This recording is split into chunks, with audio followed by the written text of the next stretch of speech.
अस्सलाम वालेकुम दोस्तों, जैसे कि मैं हूं आपका रेहान बलोच और आप देख रहे हैं उर्दू व्यूज़ 4K। दोस्तों उर्दू व्यूज़ 4K की खबर में आपको मज़ीद जानकारी मिलेगी। दोस्तों जैसे कि आज हम आपको बताते हुए चलते हैं जैसे कि एक शख्सियत जो कि बहुत ही बड़ी है। दोस्तों जैसे कि सबा ज़हूर अब्बासी कौन है और किस शहर से ताल्लुक़ रखती है और वो क्या है वो भी हम आपको इस वीडियो में बताते हुए चलते हैं। दोस्तों जैसे कि सबा ज़हूर अब्बासी सिंध के ज़िला घोटकी से ताल्लुक़ रखने वाली एक लड़की है। दोस्तों जैसे कि सबा ज़हूर अब्बासी खेल के मैदान से सियासत के ऐवान तक पहुँच गई। दोस्तों जैसे कि मोहतरमा बेनज़ीर भुट्टो की शख्सियत मेरे लिए बहुत अहमियत के हामिल है। दोस्तों ये किसी और का कहना नहीं है बल्कि सबा ज़हूर अब्बासी का कहना है, वो भी एक इंटरव्यू में जो कि बहुत ही वायरल हो रहा है। दोस्तों इंटरव्यू शुरू करते हैं, इस इंटरव्यू को एंड तक जरूर देखना। अस्सलाम वालेकुम, मुंहिंजो नालो सबा ज़हूर आहे ऐं मां नेशनल चैम्पियनशिप विन करे आयमि कोयटा मां। उनमें मुंहिंजो सिल्वर मेडलिस्ट रहियो। -48 जी वेट कैटेगरी में मूं खेॾियो हुयो ऐं मां सिंध के पाकिस्तान लेवल ते रिप्रेजेंट कयो। मां सिंध मां हिकु अहिड़े शहर मां निकिती आहियां, अहिड़े ॻोठ मां निकिती आहियां जिते मतिलबु पढ़ाई जो रुझान बि घटि हूंदो आहे, त उते मां पंहिंजे पाण खे ॿियनि फील्ड्स में मञायो आहे, त उन सां गॾु स्पोर्ट्स में बि अॻियां आई आहियां।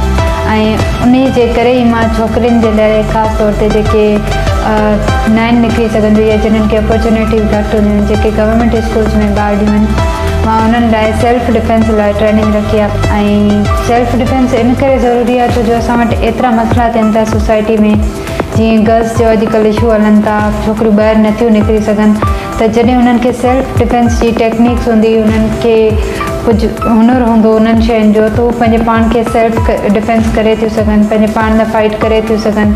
छो जो हीउ समाज अहिड़ो आहे, हिन में सभु असां एॾा जकड़जी विया आहियूं, हुन मां निकिरणु असांखे मुश्किल पियो लॻे। मां स्पोर्ट्स कॉलेज लेवल खां करे रही आहियां। जॾहिं मां इंटर में हुयमि तॾहिं खां मां स्पोर्ट्स स्टार्ट कयो हुयो। हुन खां पोइ यूनिवर्सिटी में 4 साल डेली बेस ते प्रैक्टिस, हुन खां पोइ कैंप लॻंदा हुआ असांजा, हुन में मैडम मुख्तियार जी निगरानी में असाइनमेंट्स बि कंदा हुआसीं।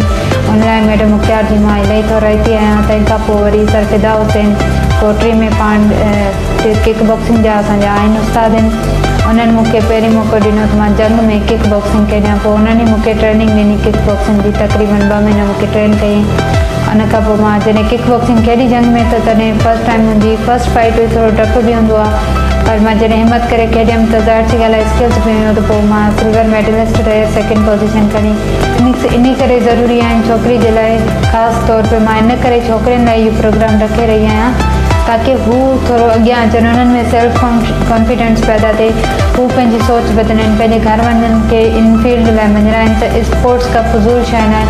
छो जो इन में असांजी जेका आहे फ्यूचर बि आहे, इन में कैरियर बि आहे। असांजी स्पोर्ट्स कोटा हूंदी आहे, उन ते छोकिरियूं अप्लाई करे थियूं सघनि, यूनिवर्सिटी में एडमिशन थींदा आहिनि। ऐं स्पोर्ट्स में जॾहिं अचूं था त असां ॿियनि केतिरनि ई शयुनि में महारत हासिलु कयूं। असां एतिरो जल्दी पंहिंजो नालो न आहियूं करे सघंदा जेतिरो असां स्पोर्ट्स में अचण सां ई प्लेटफॉर्म ते स्टेज जे अॻियां अची वेंदा आहियूं। त असांखे सभ खां वधीक जेको बेनिफिट आहे छोकिरी खे इहो ई आहे त पंहिंजो सेल्फ डिफेंस करे थी सघे, पंहिंजे पाण खे फिज़िकली फिट रखी थी सघे।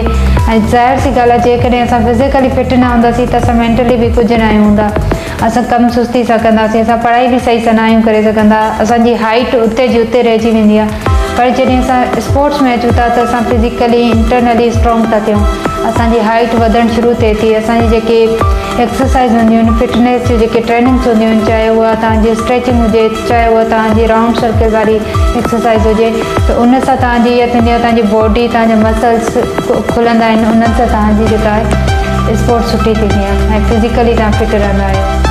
सेल्फ डिफेंस खां अलावा जेका आहिनि असांजा जीअं मतिलबु हरासमेंट जा केसिस असांजी सोसाइटी में इलाही सारा वधी विया आहिनि। ख़ासि तौर ते जेको ऑटोज़ में, रिक्शा में ईंदड़ गर्ल्स खे परेशानी थींदी आहे, रिक्शा वारा घणी हर मिरर में ॾिसी करे जेको छोकिरी खे परेशान कंदो आहे, त उन हिसाब सां उन छोकिरी खे मेंटली तौर ते, फिज़िकली तौर ते एतिरो तयारु कयो वञे। उन्हनि जे पेरेंट्स खे मां इहो ई मैसेज ॾींदसि, इहा ई रिक्वेस्ट कंदसि असांजे आसपास जे माण्हुनि खे त जेतिरो थी सघे पंहिंजे ॿारनि खे मेंटली उन्हनि खे मतिलबु स्ट्रॉन्ग ठाहियो, उन्हनि खे कॉन्फिडेंस ॾियो। त मुंहिंजो तव्हां सभिनि खे इहो ई मैसेज आहे, पंहिंजे पाण खे जेतिरो थी सघे पढ़ाई सां गॾोगॾु, एजुकेशन सां गॾोगॾु, पंहिंजे ॿियनि एक्टिविटीज़ सां गॾोगॾु पंहिंजी स्पोर्ट्स खे बि एतिरी अहमियत ॾियो, ओतिरो ई हुन में इन्वॉल्व रहो जेतिरो ॿियनि शयुनि में रहो था, ताकी तव्हां ॿियनि शयुनि खे जेको आहे न फेस करे सघो। जीअं फॉर सपोज़ असां मोबाइल घणो यूज़ कंदा आहियूं, फज़ूल एक्टिविटीज़ में लॻी वेंदा आहियूं, त तव्हां पंहिंजे छोकिरियुनि खे जेके बि मुंहिंजूं अदड़ियूं ॿुधी रहियूं आहिनि या जेके मुंहिंजूं माइरूं ॿुधी रहियूं आहिनि उन्हनि सभिनि खे इहा ई रिक्वेस्ट आहे त पंहिंजे ॿारनि खे वधि में वधि स्पोर्ट्स में आणियो, एजुकेशन जी तरफ़ आणियो, ताकी जीअं हू मोबाइल में जेके शयूं अचनि थियूं उन्हनि जे करे जेके उन्हनि जा माइंड डिस्ट्रैक्ट था थियनि, हू जेके माइंड डाइवर्ट था थियनि त उन्हनि शयुनि खां बची वेंदा। स्पोर्ट्स अहिड़ी शइ आहे उन्हनि लाइ, उहा उन्हनि खे जीअण जो मक़सदु ॾेई छॾींदी आहे। पढ़ाई अहिड़ी शइ आहे उन्हनि खे अॻिते कढण जी कोशिशि कंदी आहे। त मुंहिंजो तव्हां सभिनि खे इहो ई मैसेज आहे, वधि मां वधि पंहिंजे पाण खे स्ट्रॉन्ग रखो, हिक ॿिए जी मदद कयो, हिक ॿिए खे सपोर्ट करण जी कोशिशि कयो। त जॾहिं तव्हां मिसाल थींदव न त ॿियनि लाइ रोल मॉडल्स थींदो त हू पाण ई अॻियां ईंदियूं। छो जो असां ॿियनि खे ॾिसी करे ई अॻियां अचण जी कोशिशि कंदा आहियूं। पंहिंजे पाण खे विसाइण जी बजाए, पंहिंजे पाण खे पोइते करण जी बजाए पंहिंजे पाण खे उभारियो। छो जो जॾहिं राति थींदी आहे उन खां पोइ रोशन सिज ज़रूरु उभरंदो आहे। त असां हिकिड़े रोशन सिज वांगुरु थियणु चाहियूं था, न की असां अहिड़ी ऊंदाही राति थियणु चाहियूं था जंहिंमें कॾहिं रोशनी न थिए। त असांखे पंहिंजी सोसाइटी में रोशन थियणो आहे, रोशनी करणी आहे, न की ऊंदाही आइणी आहे।